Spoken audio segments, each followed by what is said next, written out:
So like many cities in Oregon, Independence is growing and it's growing fast. So over the next 20 years, I think we estimated something like 7,400 new growth in population. So that's pretty significant growth over the next 20 years. And so part of why communities do a housing needs study or analysis like this is to take stock of that growth and try to plan for how are we going to meet the housing needs of all the new population while also meeting the housing needs of our current residents. And so, over that next 20 years, the city will need another 2,300 or so housing units. And so, that's about 115 housing units a year. So that's a lot of new growth that's going to happen. And so how does the city make sure it's prepared for that and can make sure the kinds of housing that are built are meeting the needs of the community?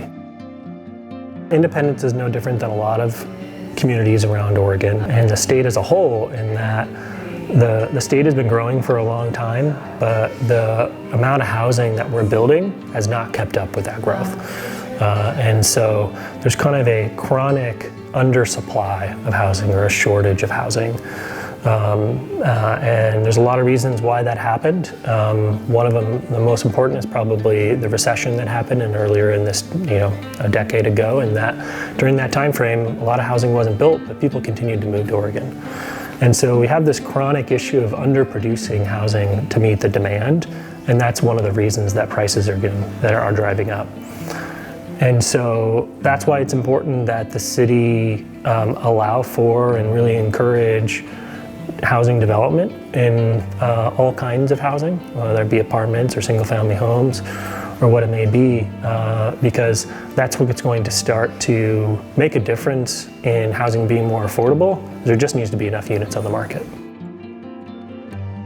One of the things we do in a project like this is look at the data about who lives in the community, and it varies a little bit from every place to place. And some of the things that stood out to us in Independence were, Independence has a lot of families, and so the median age of the community is pretty low compared to other places. It's a young community, there's lots of families with children, and so there's a need for a wide range of housing options for those families. And so not everyone's going to be able to afford a single family house on a larger lot. There's just not enough.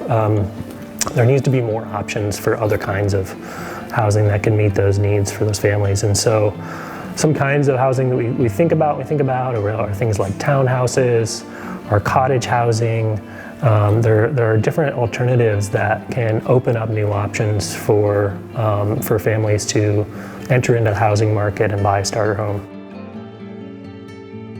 One thing that's happening in Independence that is happening in many other communities across the state is that the rate home value is going up faster than people's incomes. And so housing then becomes more out of reach for more people, where before they might be able to afford to buy a home in a place and they can't. And so we're seeing that happen in Independence. I think we looked at the median home value in 2022 is something around $380,000.